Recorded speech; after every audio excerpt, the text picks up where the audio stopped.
Yeah, so we're doing a series on revolutions, by which we mean everything from political to cultural and intellectual revolutions. This is a third of many series we've been doing, and hopefully we'll continue to do, where we try to go back to the primary sources, the core texts from which we we learn about our history and the ideas which have shaped our history. Um, so we began this particular series with Parmenides, who was a Greek philosopher, who really whose writing really marked the birth of philosophy. He discovers that all is one. That was his phrase. In other words, he discovered the possibility of absolute truth. And then we looked at Christianity, and we looked at the distinctive sort of intellectual substance of those ideas, some kind of communion of the Jewish and the Greek tradition, but also something quite new. And then Thursday just gone, I put on an additional session because I planned way too much for that seminar. So originally we'd only done basically the scriptures, and then the second part was to go into the spread of Christianity in Rome. I don't think I advertised it so well, so we didn't get a great turnout. So if people would be interested in doing that one again, maybe we can do it once we're back in Gower Street. And the idea would be to read St. Paul, some of the early Christian sources like Tertullian and Pliny the Younger, Irenaeus, and also Augustine. Okay, but today we're doing the rise and decline of the Roman Republic, which is 1509 to 27 BC. It's a very interesting period. It essentially marks the period of growth of the Roman state into an empire that goes beyond the boot of Italy and spread across the known world. Bookended by civil wars. Before you have the last of the kings, Tarquinius, and he's a bit of a tyrant, and he abuses his power very much. And there's this noble woman, Lucretia, who he rapes, and this is the catalyst for a whole civil war. I think it's the same war that we also describe as the conflict between the plebeians and the patricians. It was a pretty fundamental conflict and ended up restructuring the state entirely, and sort of was the birth of the republic as we know it. On an intellectual history point there, Jack, in comparing it to my period in terms of the 18th century and what I write about in my PhD, what we see in this conflict of the orders is the patricians versus the plebeians, and this kind of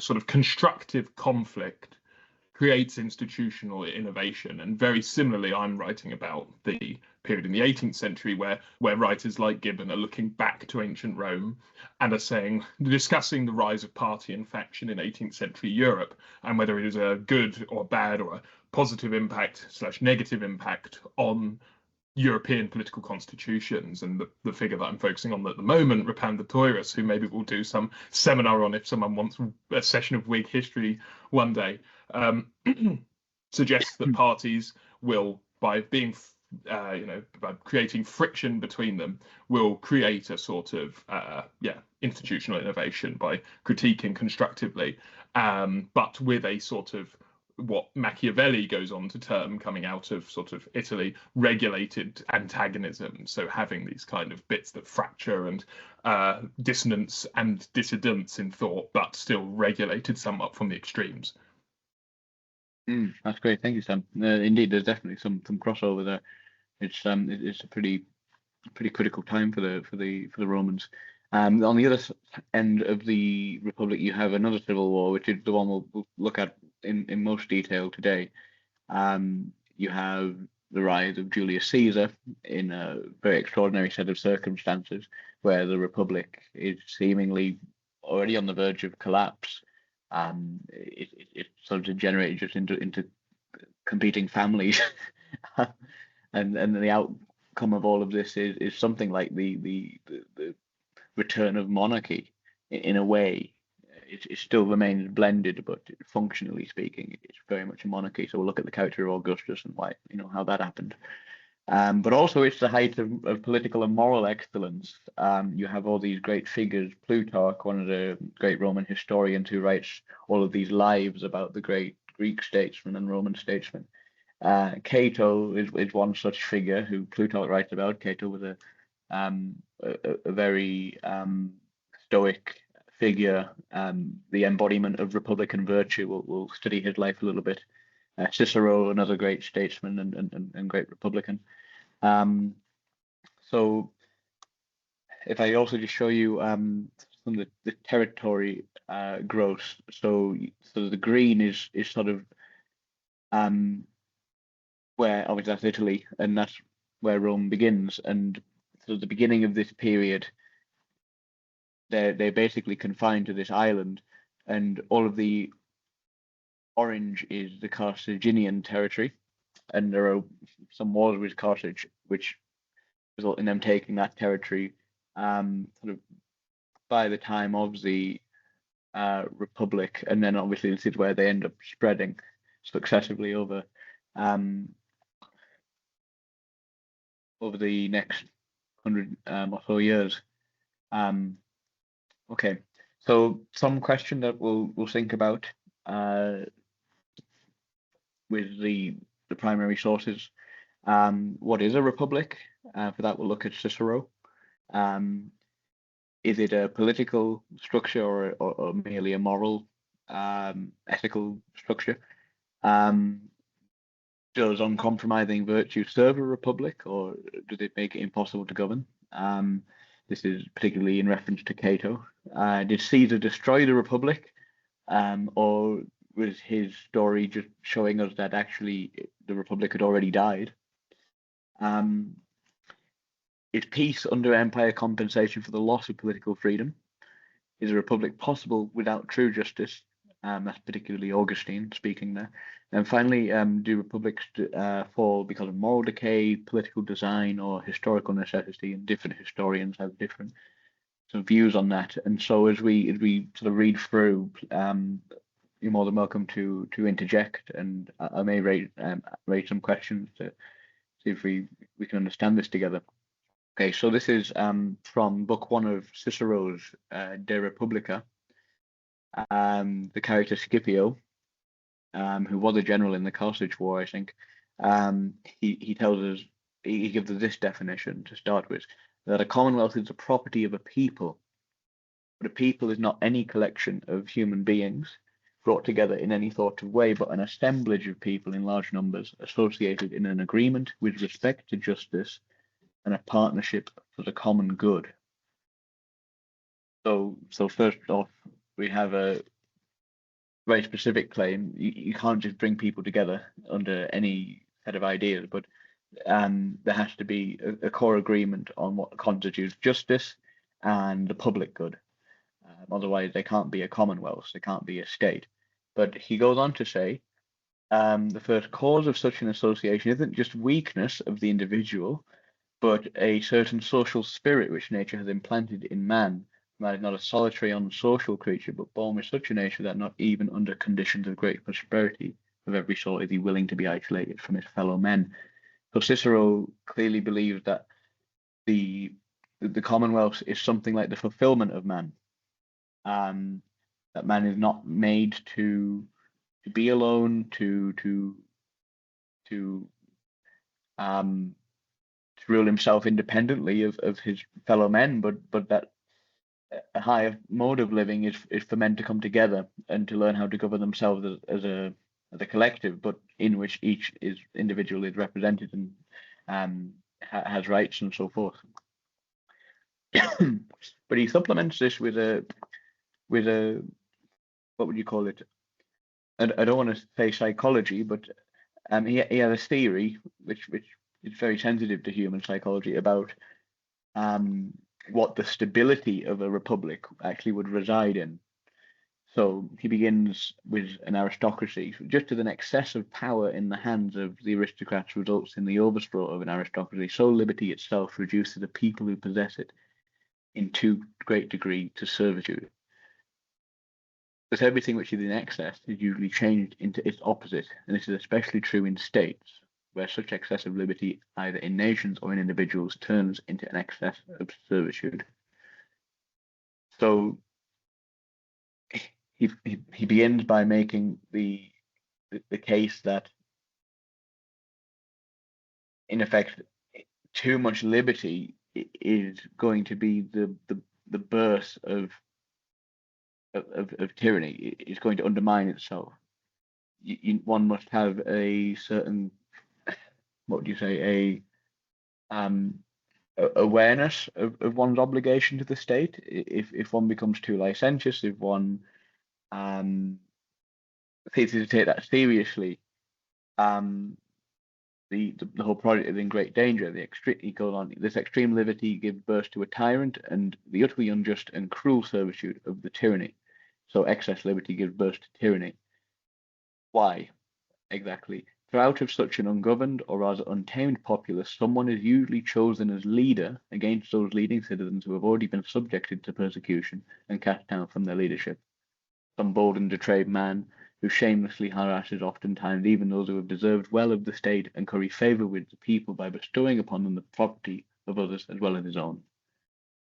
And finally emerges as a tyrant over the very people who have raised him to power. So this is about complacency, it's about moral complacency, and how easily we will outsource self-governance and outsource responsibility to anyone who would promise to sort out all of our problems.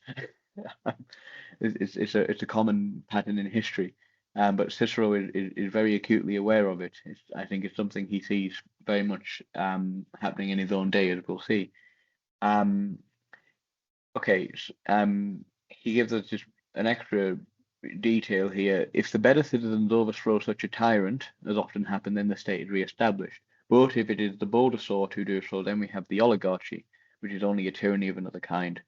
This same form of government also arises from the excellent rule of an aristocracy, when some bad influence turns the leading citizens themselves from the right path, thus the ruling powers of the state, like a ball, is snatched from kings by tyrants, from tyrants by aristocrats or the people, and from them again by an oligarchical faction or a tyrant, so that no single form of government ever maintains itself very long. It's quite a sobering outlook. So whatever the republic is, it's precarious. What would it look like for the republic to be well founded? What would the true justice look like? Well, Cicero gives us quite an abstract concept of it. He says, true law is right reason in agreement with nature. It is of universal application, unchanging and everlasting, is summoned to duty by its commands, and averts from wrongdoing by its prohibitions. And it does not lay its commands or prohibitions upon good men in vain, though neither have any effect on the wicked. It is a sin to try to alter this law, nor is it allowable to attempt to repeal any part of it, and it is impossible to abolish it entirely. So he clearly formulates his sense of justice in response to a certain kind of relativism. He's after a kind of objectivity with respect to the law and with respect to custom and conduct that will make a state have longevity. If laws continue to change radically, if we don't really know where we stand with respect to one another, can we really have a commonwealth? So I think that's partly what he is saying here. But this is the first clause, true law is right reason in agreement with nature, is particularly rich. I don't know if anyone might like to offer an interpretation of that maybe goes a bit deeper.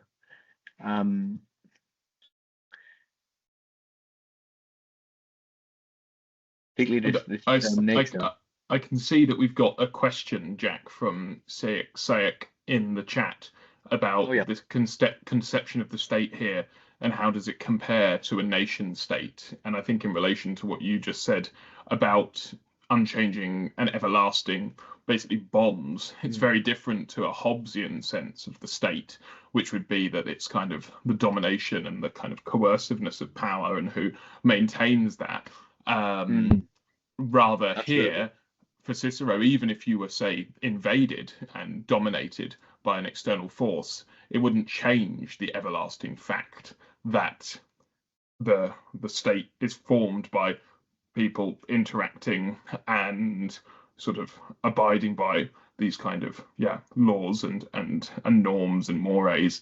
Those are the things that comprise a state for Cicero, rather than, say, just the just the system of coercive power that a kind of later thinker like Hobbes Mm. would suggest is the nature of the state, and thereby what the nation state becomes, which is that kind of coercive power within a certain geography. It's not really, for Cicero, defined by geography at all, is it? Mm. No, absolutely. That's a very important point, Sam. So, this term nature, which he uses sort of in the first line there, I think that sort of gets to the crux of it, because in the classical conception, you're really dealing with realities that the human will cannot be justified in meddling with, whereas sort of the modern idea tended more towards the idea that we can make up the law whatever suits our needs, our interests, and we can be very pragmatic about politics, and we don't need to have reference to like nature or like an ideal, let's say. So indeed, the state becomes much more susceptible to the whims of rulers, whereas Cicero is saying actually there's something higher than rulers. It's nature, how things ought to be, and that's where we'll find the true sense of justice. And if you can reason about that together and then enshrine that in something like a constitution, as some modern republics have done, most notably the United States, then you have a very powerful founding statement for your republic, which in theory should constrain um, the abuse of power in the different areas of government. Obviously, the challenge then is you have to make sure that people continue to take that founding document seriously.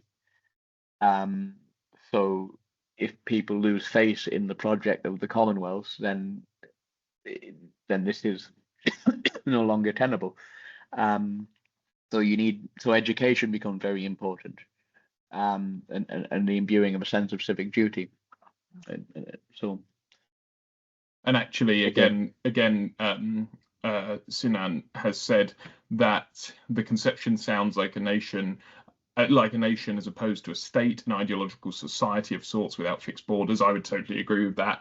I would say that many of these kind of ideas of virtue rely, obviously, as Jack has been saying, on a shared conception of mores and constructive engagement, versus a kind of later Baudin or Hobbes view of the state as very much a structured, organized, nation, which, regardless of morals or virtue, it's not reliant on those shared conceptions of ethics.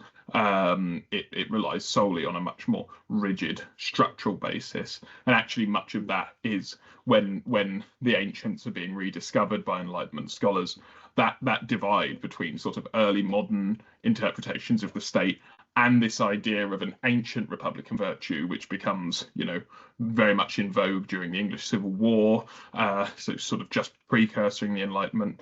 This conflict between, can we have faction, or do we need a faction and discussion and deliberation, versus do we need to keep a rigid, structured, ordered society, becomes the quintessential debate in the Enlightenment for the birth of the modern political state. Because do you allow there to be discourse and to try and raise people up to engage on a political level, or do you accept a kind of unified, univocal society, which tries to do away with sort of friction and the sort of battle of ideas. that's great summary. Thank you, Samuel. Okay, so Plutarch, so he's the historian who gives us the illustration of the lives of many great statesmen in Greece and Roman, Greek and Roman history. I wanted to have a look particularly at what he said about two figures, Cato, Marcus Cato, and Caesar. Um, Cato being the embodiment of republican virtue, I think. So let's see what it might look like to be an ideal republican from a Roman perspective. So we read that Marcus Cato is born with a disposition naturally rough and obstinate, his virtue not owing not so much to temperament as to reason and philosophy. He has command of himself. From his infancy, he discovered an inflexible firmness, a steadiness of purpose, and a contempt of pleasure. So this is the classical anthropology of reason subordinating the passions, right? Um, once he resolved upon what he thought right, neither fear nor favor could induce him to change. So he'd also got that absolute sense of true law and justice that Cicero talks about. He was not like some drawn to virtue by sweetness and persuasion, but compelled by labor and exercise, and his austerity was such that it seemed rather the result of constraint than of inclination. Yet this severity rendered him incorruptible in public affairs and made him formidable to those who wished to pervert justice. So Cato was one of those senators who made it his life work to clean up the Senate, and he was very he was able to do that to some extent, and he very much made a reputation on this basis. And all the little details in his story are quite remarkable. Just little things like he made sure he knew the names of everybody who he met in the Senate, and he would commit them to memory. This time he would spend on the sides reading Plato. He would be the first to arrive and the last to leave from the Senate. So in all these small habits, he also, I mean, he studied the constitution of the state and the laws and the history, sort of the modern history for him, and all the different issues. He studied meticulously before he committed himself to the role, and so he's a very iconic character for this reason.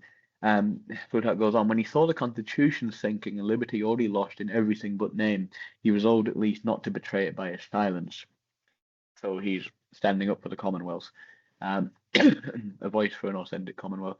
Though all around him were yielding to the tides and seeking safety by submission, Cato alone opposed the torrent, not from hope of success, but from a sense of duty. Cato declared openly that Caesar ought to be called to account for his actions, and that no power obtained by arms could ever be lawful. He said that the laws were silent only because men refused to hear them, and that fear had usurped the place of justice. We'll talk a bit about what the thing with Caesar was, I think a bit later, but to summarize, Caesar was marrying into very powerful families and consolidating his his power in Rome, basically.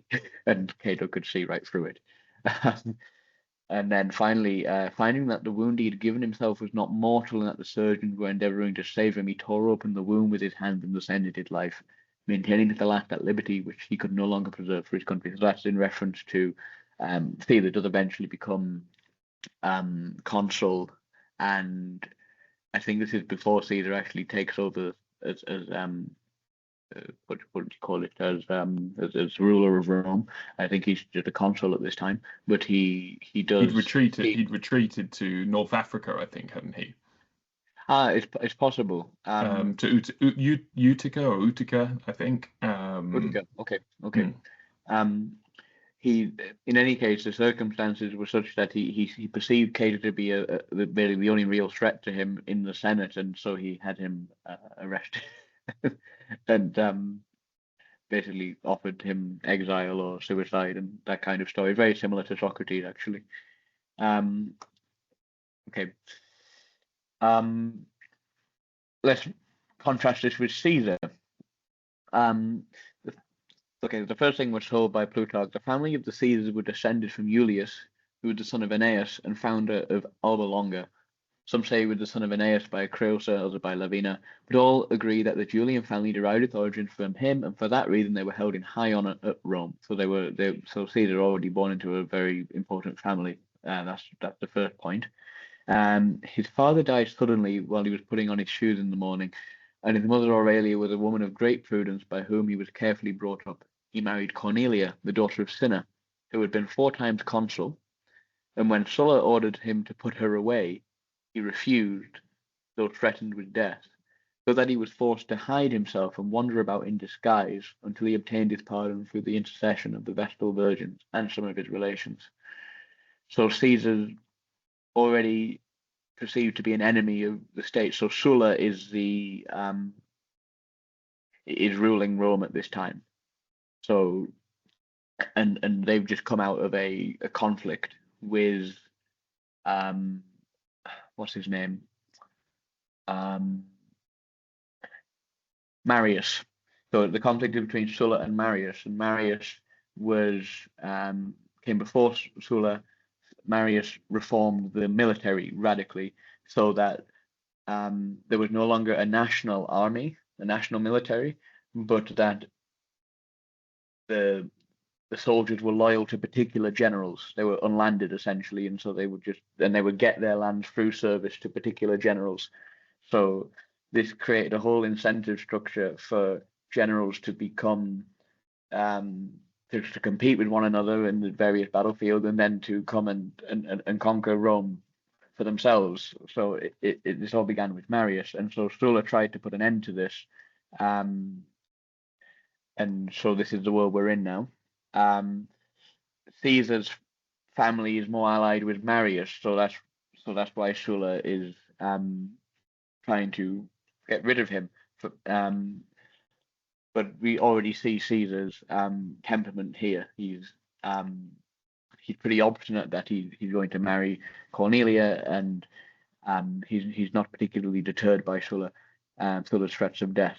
Upon this refusal, Sulla confiscated her dowry and deprived Caesar of the priesthood and of the inheritance left him by his father, and Caesar, just stripped of everything, was forced to wander about, shifting from place to place and hiding himself from Sulla's officers, who were very diligent in searching for him. At one time he was taken sick in the country of the Sabines, and there fell into the hands of the soldiers who were sent out to search for him.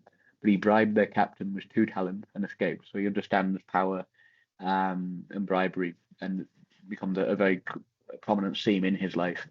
At length, by the intercession of the Vestal Virgins and others who were his near relations, he obtained his pardon. It is said that Sulla yielded with great reluctance, and that when those who pressed him were earnest in their entreaties, he said, "Have your way, but know that in this Caesar there are many Mariuses." So Sulla's already anticipating the kind of person Caesar is going to be, and this is why he tried to get rid of him from quite a young age. Okay, so then Caesar goes into military service, and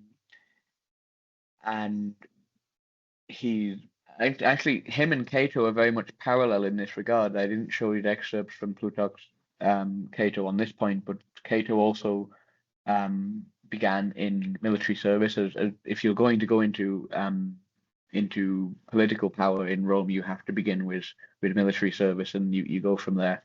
Your first sort of government position begins at like the age of 35, I think, if that is possible for you. It wasn't always.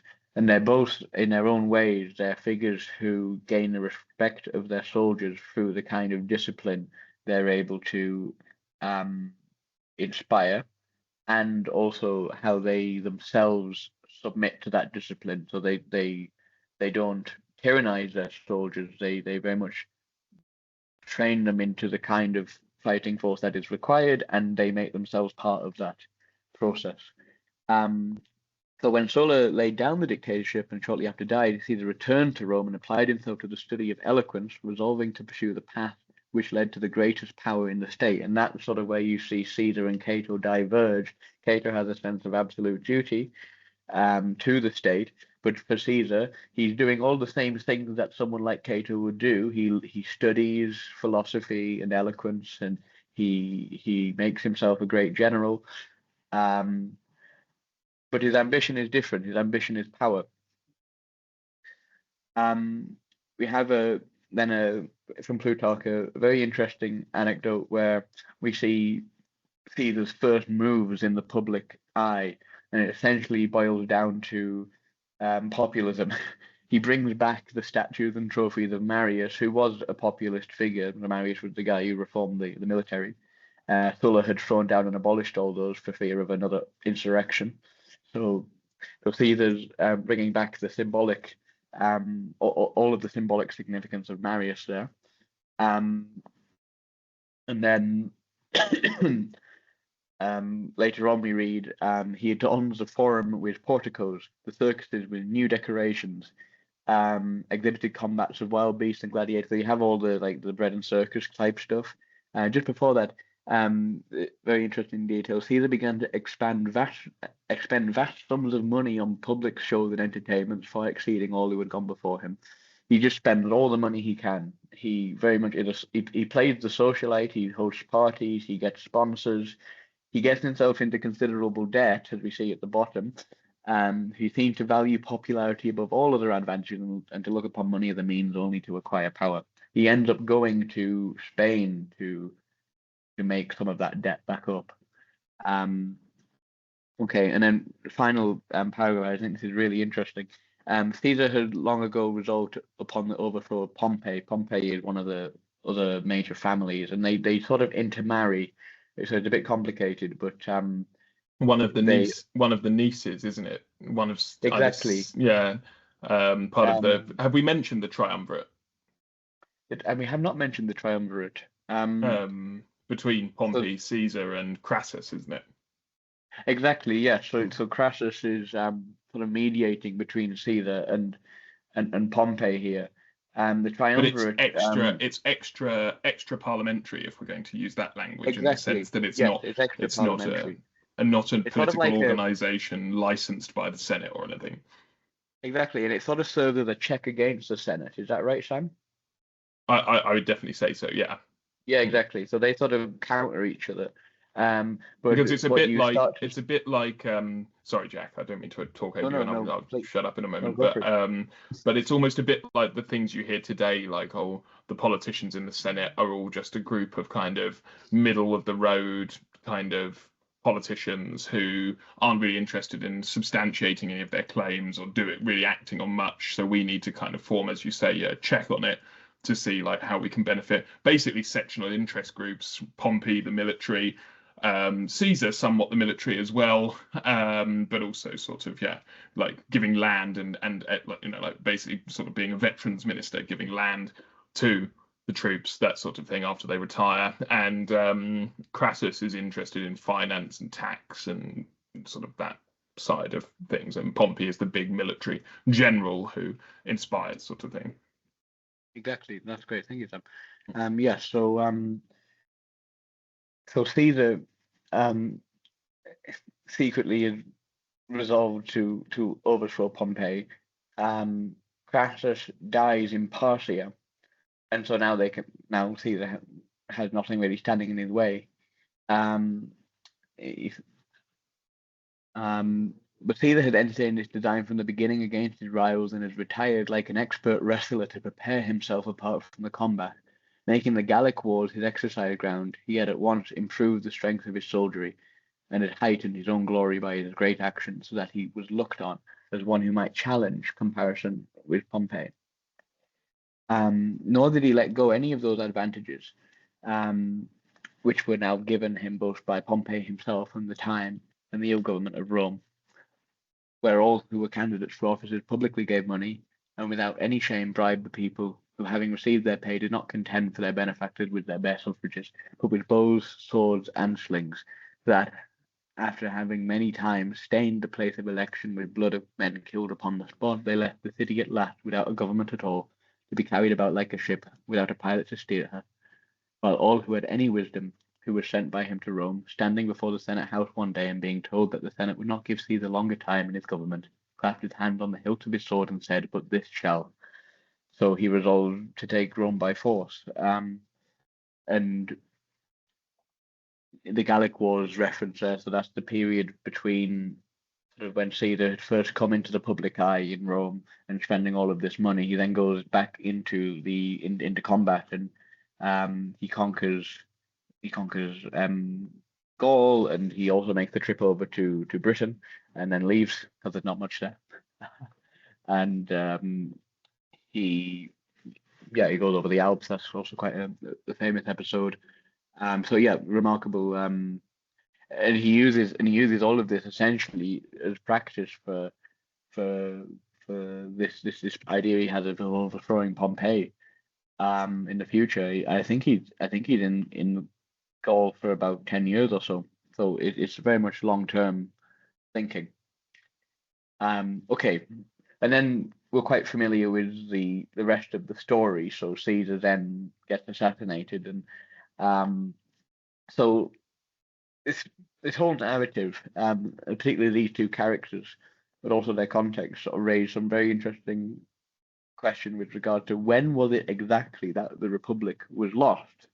When did Cicero's commonwealths, characterized by a common sense of justice and a public good, when did that cease to be? Was it when Caesar was assassinated?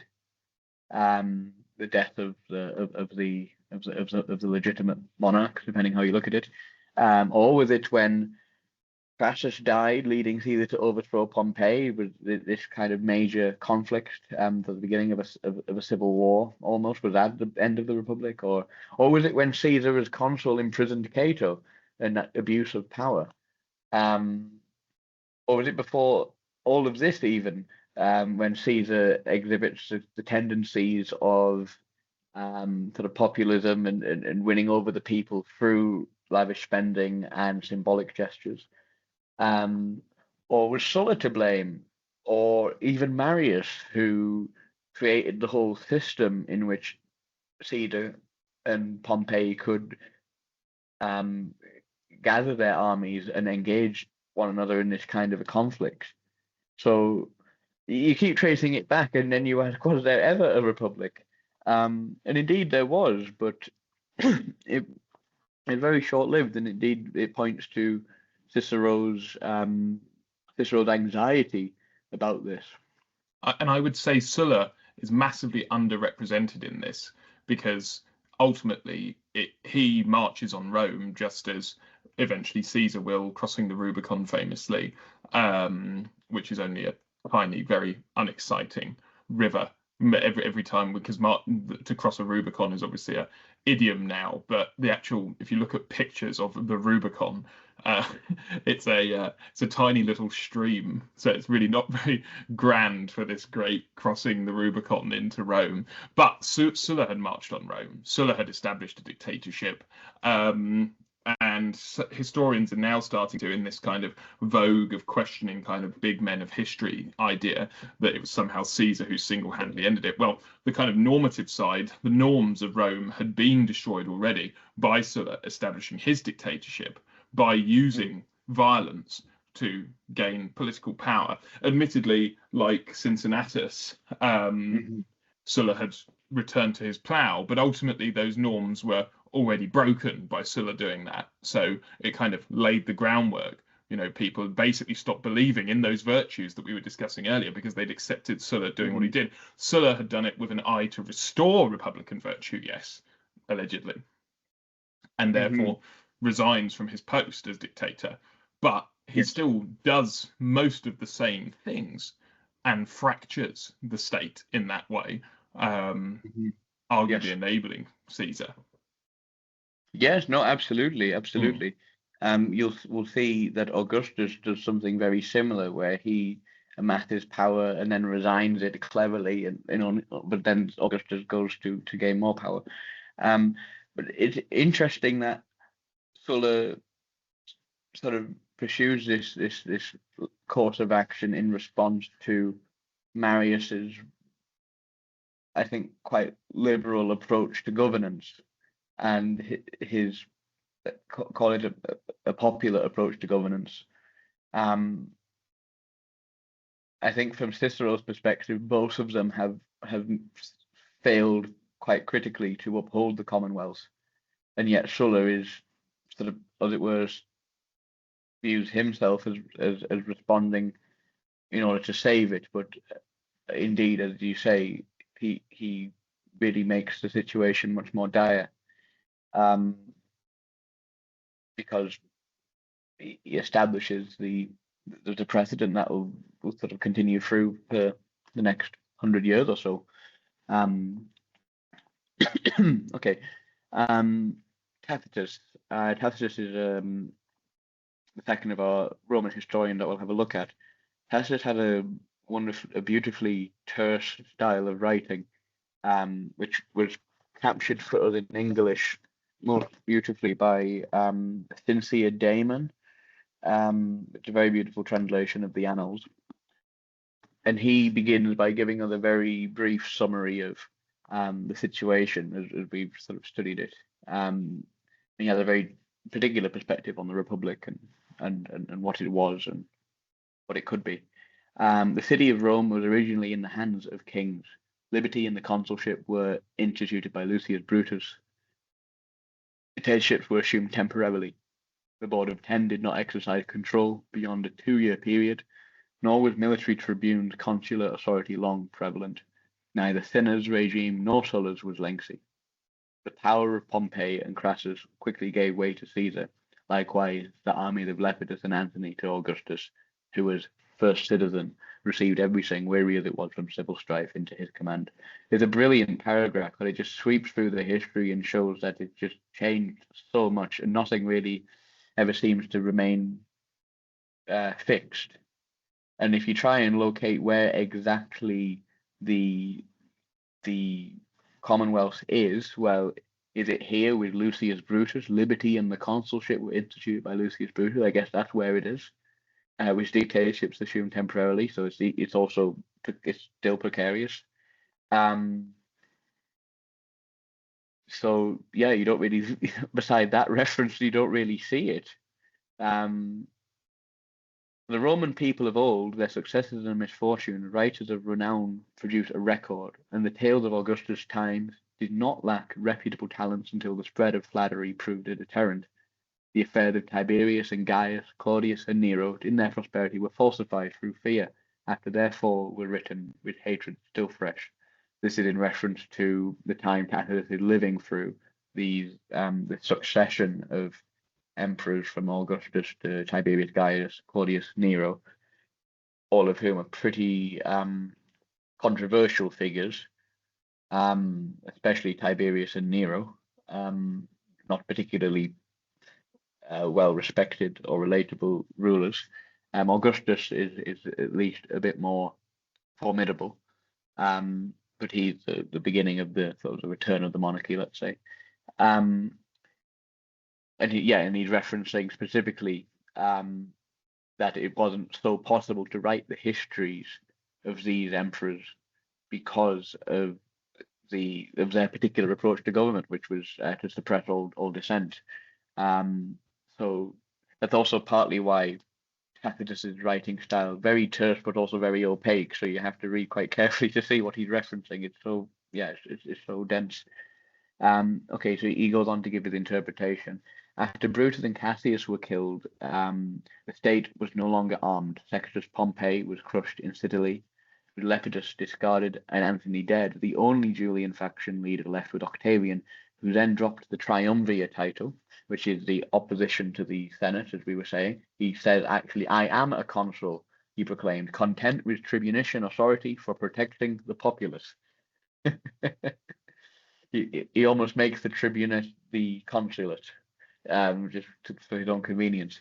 When he had enticed the army with gifts, the people with subsidized food, and everyone with the sweetness of repose from war, he rose up gradually and absorbed the functions of Senate, magistrates, and laws without opposition. The most spirited men had perished in battle or through proscription, and the rest of the elite, the readier each was for servitude, were exalted with wealth and office, and once bettered by revolution, preferred a safe present to former perils. It's remarkable. Nor did the provinces protest this state of affairs. The rule of Senate and people was feared because of powerful men's rivalries and magistrates' greed, and the protection for laws was feeble, given their constant disruption by violence, lobbying, and finally cash. No war remained then except against the Germans, more to dispel the disgrace of looting an army with Varus than from the desire of extending the empire or for any worthwhile prize. At home the situation was calm. For magistracies there was no change to the terminology. The young men were born after Actium, the most elderly were born during the civil wars. How many were left who had seen a republic? another brilliant paragraph. There is no law anymore. There is just power. Um, Octavian, who is who we then know as Augustus, he takes the title or the name Augustus later for family reasons, and reasons of symbolic significance and legacy. He sort of wanted to remove from himself the legacy of the civil war, so that's why he gave himself the name Augustus. So he was no longer the man who would participated in those wars and won it at great cost of life, but he was Augustus, the enigmatic ruler, monarch of the Roman peoples, and who had spent all of this money to put out and had won the war, and so he completely changes his image. We see reference to sort of sedating all grievances, subsidizing food, putting an end to the conflict, basically, but for all means necessary, playing on the fact that everyone is tired of 25 years of civil war, and just one after the other takes up all of the titles, and no one stops him because they're exhausted, and because they need some stability, and this is very much parallels the description Cicero gave us right at the beginning. In the middle here, out of such an ungoverned, untamed populace, someone is usually chosen as leader against those leading citizens who have already been subject to persecution and cast down from their leadership. Some bold and depraved man who shamelessly harasses, even those who have deserved well of the state, and curries favor with people by bestowing them upon the property of others as well as his own. And finally emerges the tyrant, he goes on to say. So yeah, remarkable parallel there. Cicero's force is noteworthy. Okay, Tacitus. How long we got? We've got 10 minutes. Jack. Yes. Do you think, in your opinion, that the because obviously this is the kind of main Ciceronian point that the Republic can't be revived once these norms have gone?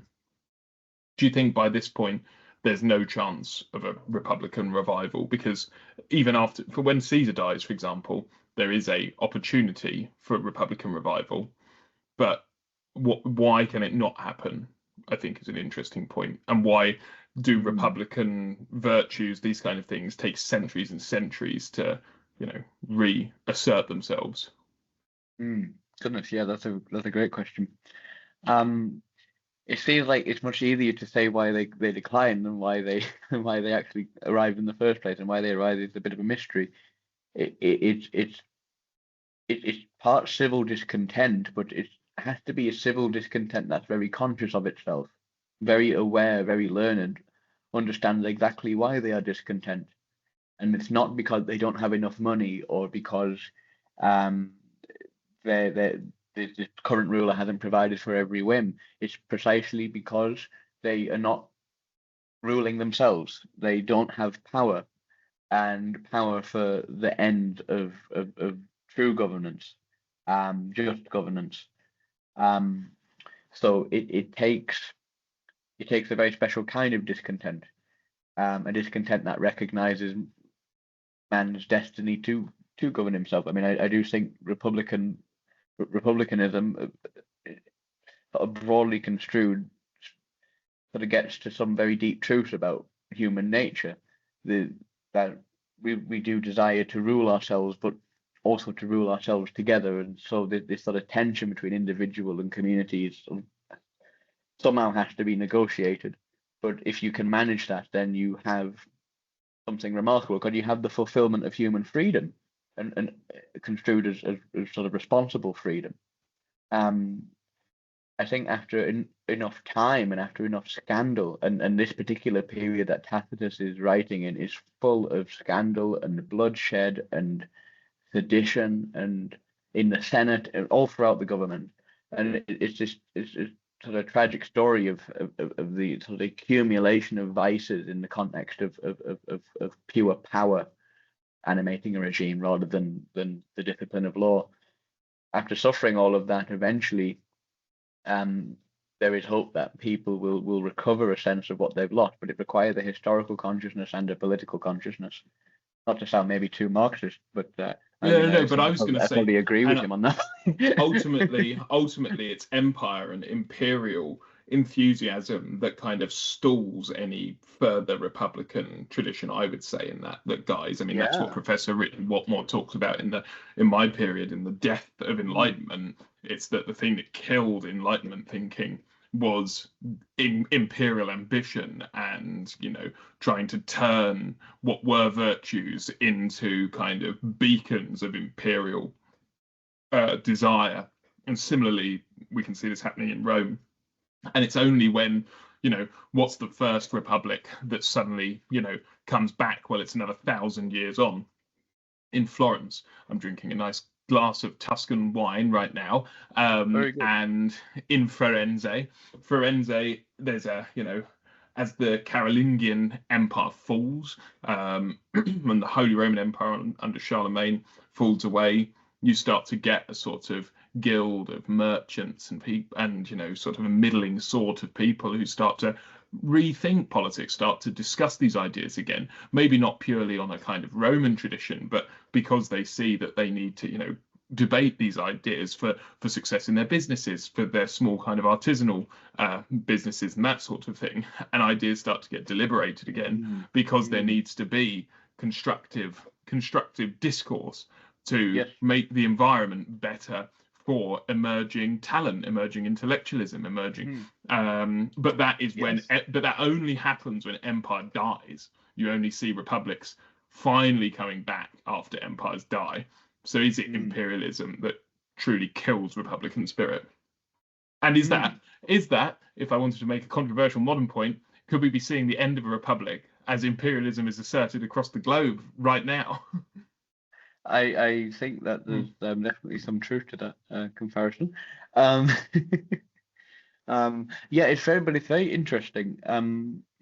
Why exactly imperialism would sort of undermine republicanism? Is it simply because of sort of the outward look, like you lose touch with what's going on at home? Do you become too dependent on the resources of foreign territories to finance a certain kind of living at home?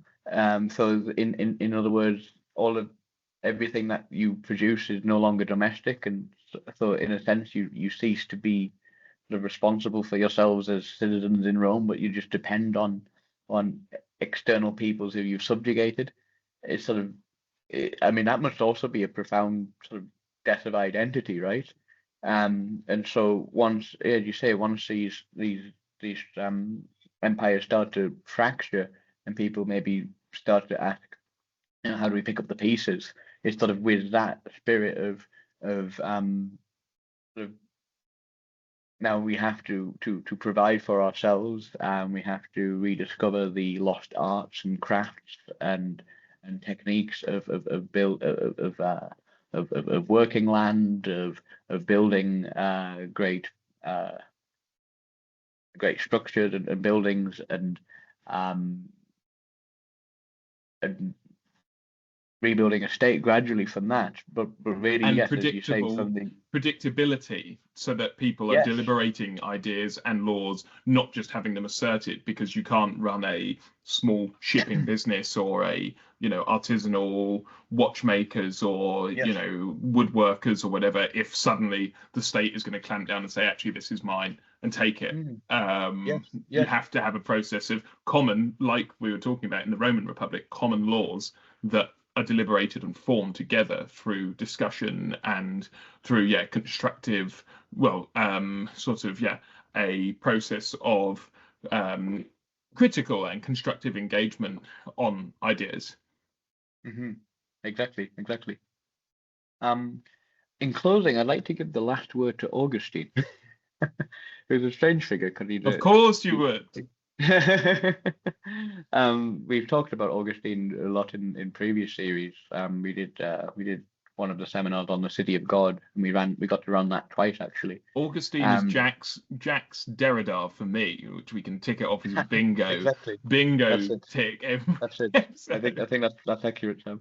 So Augustine is interesting because he lived in a time when Rome's just been sacked by the Visigoths, and people think Christianity is to blame. People think that it's because Rome abandoned their traditions and customs. And Augustine writes a whole book saying, actually, you didn't suffer this because of that, but you suffered this because of your long-standing vices, which Christianity has done its best to rectify. But ultimately, this is call it the sins of your past have accumulated. I mean, you see this. I mean, the Augustine religious language obviously has particular meaning, but you can see from what we've already sort of had a cursory overview of how sort of one mistake after another, let's say, in critical time, sort of leads to the conditions where the only way forward appears to be power and violence and bloodshed. And Augustine talks a lot about how Rome's insistence on expansionism, building a state that lasts, completely supersedes building a state that's just. So he has a lot to say about it, but he'd always what's very clever about Augustine is he'd always referencing the Roman historians and philosophers themselves. So he's saying you yourselves have recognized this in time gone by. I mean, he's writing now in 410, so about 300 years after the period we've been studying, 350 years even after the period we've just been looking at. This is his reflection. He says, I attend in the appropriate place to examine the definitions of Cicero himself. Through the mouth of Scipio, he laid down, in brief, what constitutes the commonwealth and what constitutes the community, as we saw in the beginning. Augustine wants to say that the commonwealth never existed because there was never real justice in the community. Now, it certainly was a commonwealth to some degree, according to more plausible definitions, and it was better ruled by the Romans of antiquity than by their late successors, but true justice is found only in that commonwealth whose founder and ruler is Christ. If we agree to call it a commonwealth, seeing that we cannot deny it is the will of the community. Why did he say this? And not just for the obvious reasons, but I think he's saying something quite profound. This is Augustine again. The Roman Empire was extended and preserved not because of the merits of its citizens, but because God willed to show what great things these virtues could effect, even when not directed to the true religion. Thus he made use of the Romans as a rod of his hand, by which he chastised many nations, and when they had fulfilled this purpose, he broke the rod. This is Augustine's particular interpretation of the providence of the rise of the Roman Empire. And then he goes on to say, the Romans were eager to glory, and they desired to extend their empire far and whole. This desire for praise restrained them from many vices and urged them on to many virtues. But what is glory but the judgment of men? And what is ambition but the love of this judgment? Thus even their virtues were vitiated by the desire for human praise. Where there is no true religion, there can be no true virtue. For virtue is not true unless it is referred to the true end, which is God. And where there is no true justice, there is no commonwealth. For justice is that virtue which gives to every one his due, and what justice is there in a man who withdraws himself from the true God and gives himself to demons? Very explosive language. Internal life in which true felicity consists, is that worth being aware of? Anyway, what I took from this, and I'll stop sharing maybe now, what I took from those comments particularly, I was reflecting on sort of what it might mean in Augustine's context to sort of orient virtue towards God. And if it's not properly oriented, it's no longer basically it's no longer possible for virtue to serve fellow men, because once it no longer has that unconditional value, once it's no longer taken as absolute in itself, you are now in the realm of power, and it's no longer virtue, but what's convenient for me, what's useful for me. The love of God, according to Augustine, is what enables us to serve each other, because that prior conviction gives me the sort of the basis to give myself to others, because God has given Himself to me. That's Augustine's perspective. That's why he writes this way. I think it's interesting, because you can't give what you haven't received. And this is part of the mystery, I would say, of where does the Republic come from, or where does anything good come from? anyway, I thought I would give Augustine the last word. I have time maybe for a question or two, and then I will have to go. But that's what I wanted to share with you all.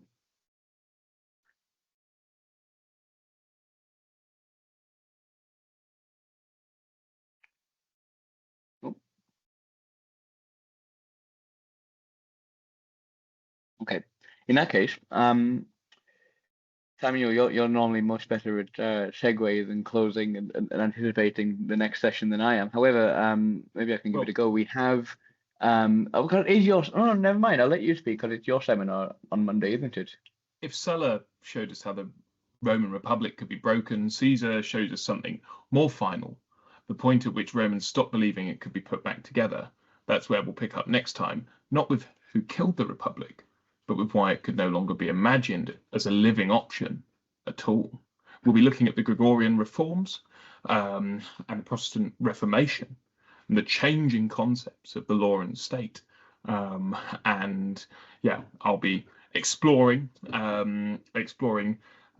almost a millennium and a half on from that which we've been discussing today. So I hope you will rejoin us in person for said discussion on the 26th of January. And yeah, I'd just like to thank my colleague Jack for running a fantastic session. And yeah, if you've got any questions, pop them in the chat, or yeah, attend our next one and ask them then. Great, thank you, Sam. Brilliant. Thank you all for coming. Wonderful. Thank you. Thank you. I'm glad you found it of value. You can still. And I really online encourage you to go and read these sources. They're these books that used to be the foundation of education to study these texts. And so I think we're part of a generation that are rediscovering it, and it's very much worth your time to read Tacitus, Plutarch. If you can't join in person, you can still join online the next session. So if you're somewhere where you can't join in person, just because the session will be back in person, you can still join online and be part of the discussion remotely from Gower Street. Excellent.